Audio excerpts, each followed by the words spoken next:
오늘의 부동산 이슈입니다. 4,900억 더 달라. GS건설. 입주 넉 달 앞둔 메이플자이 조합의 소송. GS건설이 오는 6월 입주를 앞둔 메이플자이 조합을 대상으로 약 4,900억 원 규모의 추가 공사비를 요구했습니다. 이중 금융비용, 물가상승분에 해당하는 2,571억 원의 공사비 증액분에 대해서는 법원에 소송을 제기했습니다. 조합과 GS건설은 공사비와 관련해 이견을 좁히지 못하자 서울시에도 중재를 요청했습니다. 공사비 갈등이 계속될 경우 메이플자이 입주 지연 가능성도 배제할 수 없습니다. 메이플자이는 총 3,307가구 규모의 대단지로 입주가 지연될 경우 반포 일대 임대차 시장에 상당한 파장을 미칠 것으로 예상됩니다. 어떻게 된 일인지 네티즌들의 반응과 함께 알아보러 가시겠습니다.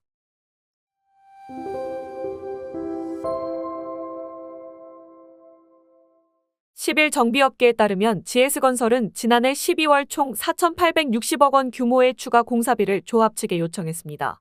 조합원 1인당 1억 5천만 원의 추가 분담금을 내라는 것입니다. 공사비 추가의 명목은 설계 변경 특화 등에 따른 추가 공사비 2,288억 원, 사업계획 기간 변경 및 건설 환경 변화 등에 따른 공사비 2,571억 원 등입니다. GS건설은 이중 금융비용 등에 따른 추가 공사비 2,571억 원에 대해서는 지난해 12월 6일 서울중앙지법에 공사대금 소송을 제기했습니다. 조합이 당초 공동사업 시행 협약서에 반하거나 근거가 없다는 이유로 거절했기 때문입니다. GS건설은 소송 대리인으로 국내 최대 로펌인 김앤장 법률사무소를 선임했습니다. 추가 공사비 2,571억 원은 협약에 의한 착공 전 물가상승분 310억 원, 건설 환경 변화에 따른 공사비 반영분 967억 원, 사업기간 증가에 따른 금융비용분 185억 원, 일반 분양 세대수 감소 등에 따른 분담금 증가분 금융비용 777억 원, 입찰 대비 증가된 공사비에 대한 일반 관리비 및 이윤 332억 원 등의 항목으로 구성됐습니다. 조합 관계자는 시공사 측이 금융비용 등의 명목으로 요청한 추가 공사비 2,571억 원에 대해서는 5가지 항목 모두 줄 수 있는 근거가 없다 라고 했습니다. 설계 변경 특화 등에 따른 추가 공사비 2,288억 원에 대해서는 조합이 한국부동산원에 검증을 요청했습니다. GS건설은 당초 지난해 10월 같은 명목으로 1,234억 원을 요청했다가 12월 세분의역을 내면서 이를 2,288억 원으로 증액했습니다. GS건설이 신반포사지구 재건축 조합의 공사비 인상을 요청한 것은 이번이 두 번째입니다. 2023년 GS건설은 최초 계약 공사비 9,352억 원에서 1조 4천억 원으로 인상을 요구했습니다. 당시 조합은 공사 중단 우려가 커지자 1,980억 원을 올리기로 합의를 했습니다. 남은 공사비 증액분 3,180억 원에 대해서는 한국부동산원의 공사비 검증을 받았고 부동산원은 설계 변경으로 인한 추가 공사비로 2,186억 원이 적당하다고 결정했습니다. 당시 부동산원은 물가 변동 금융비용 등에 대해서는 검증을 하지 않았습니다. GS건설은 준공일을 두고도 기존 2024년 8월에서 올해 4월로 또 올해 12월로 재연장을 요구한 바 있습니다. 결국 GS건설은 조합과 협의를 통해 올해 6월로 준공일을 결정했습니다. 입주를 앞두고 공사비 소송전까지 벌어지자 업계에서는 우려의 목소리가 나오고 있습니다. 조합과 GS건설 중재안을 내기 위해 서울시에 코디네이터 파견을 요청해둔 상황입니다. 일각에서는 GS건설이 입주를 코앞에 두고 추가적으로 공사비를 받아내기 위해 벼랑 끝 전술을 쓰는 것 아니냐는 비판이 나오고 있습니다. GS건설은 최근 입주를 4개월 앞둔 철산자이 더 헤리티지 조합에도 1,032억 원 규모의 추가 공사비를 요청해 갈등을 빚고 있습니다.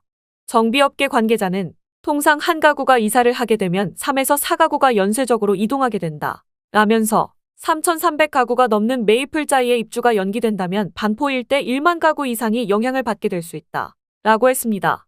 GS건설 관계자는 설계 변경, 특화 적용, 사업계획과 사업기간 변경 및 대외 건설 환경 변화에 따라 발생한 추가 공사비에 대해 조합에 청구했다 라면서 한국부동산원, 서울시 코디네이터 제도의 도움을 받아 입주 전 조합과 원만히 해결될 수 있도록 성실히 협의할 예정이라고 했습니다. 여러분은 어떻게 생각하시나요? 댓글로 의견 남겨주세요. 오늘의 부동산 이슈 네티즌들의 반응을 살펴보며 마치겠습니다. 후분양으로 가야 하는 절대적인 이유. 순살 아파트 철거 비용을 여기서 메꾸네? 처음 시작할 때 온갖 사탕 발린 소리로 사람들 현혹시키더니 입주식이 다가오니 싹 바뀌어버리네. 이젠 큰 회사들만 살아남을 텐데 후분양해도 되지 않나? 궁금해서 그러는데 이렇게 할 거면 계약이라는 건 왜 해요? 계약해놓고 나중에 추가금 달라 그러는 게 정당한 건가요? 입주자 입장에선 집을 하겠다 합의 봐서 계약하는 걸로 생각하지 계약 다 끝나놓고 추가금 안 주면 입주 못한다 생각할 사람 있나요? 입찰제한 때 공사비 측정하고 착공득함은 공사비 인상 없다고 해도 발등불 떨어지면 청구함 지금제재가 그럼. 앞으로 GS건설 자이는 계약하면 안 되겠네. 완전 상습범이구만. 조합원들 목줄을 잡아 협박 공갈치는 게 상습이라 이젠 자이는 끝. 아파트계에서 퇴출. GS건설은 업계에서 퇴출시켜라. 부실건설은 물론 하는 행태가 양아치 건달 수준이다. 이딴 식으로 강짜 부릴 거면 도급계약은 왜 하냐? 진짜 GS 왜 저러는지. 처음에는 인상 없다 해놓고 입주 때 돼서 못 들어오게 하는 건가? 소송 시간도 길 텐데 건설사가 지면 좋겠다. GS가 이기면 GS가 건설하는 곳들 다 저런 식으로 할 듯. 에휴. 23년에 재협상에서 돈 올려놓고 또 더 달라고 하는 건 이해가 안 되네. 재협상에서 돈 더 받기로 해놓고 불과 1년 만에 이러면 신뢰일도 없어진 GS 따위와 누가 향후 계약할까? GS는 매 현장마다 저런의 기업 이미지보단 당장 돈이 급한 상황인가 이제 곧 망할 듯. 금리 내려가고 자재값 떨어지면 반대로 돈을 돌려주나? 저럴 거면 떨끔하게 처음부터 재건축 공사원가의 5% 이연 사구로 마진 계약을 해라. GS 성남 재개발 때도 저러더니 맞들인 듯. 철산이랑 장위도 올리고 있음. 향후 재건축 재개발 조합에서는 GS 선택하면 안 됨. 자이 기업 이미지 나락으로 가내올 아파트 재건축은 자이가 안 했으면 좋겠다. 처음에 저렴하게 해놓고 나중에 뒤통수 맞으면. 이런 식이면 계약이 뭔 소용이 있나? 이해가 안 가는데 설계 변경으로 인한 공사비 더 지불하라는데 원래 설계 변경으로 인한 공사비 증가는 조합이랑 미리미리 협의해서 공사비 확정한 다음에 착공 시작하지 않나요? 이해가 안 가네요. 공사하고 있는 도중에 설계 변경이라도 했다는 건가요? 이 자식들 검단 현장에서 부실공사에 따른 손실 메우려고 혈안이네. 세대당 1억 5천만 원이 무슨 푼돈이냐? GS 순살건설 완전 양아치 회사구만. 절대로 저 회사에 신축 시공사 선정하지 말아라. 처음 계약을 이렇게 뒤집어도 되는 건가? 그럼 계약을 왜 함? 이러면 재건축 누가 하겠냐. 이런 시공사와 계약을 하는 건 위험. 조합원 아파트 리스크지 뭐. 조건 제대로 물린 거니 어쩔 수 없음. 저런 거 보면 후분양이 맞음. 근데 건설사 하는 것도 웃긴 게 저 것들은 단일도 손해 안 보려고 하는 게 어이없고 그걸 나라가 풍조를 만드는 것도 웃겨.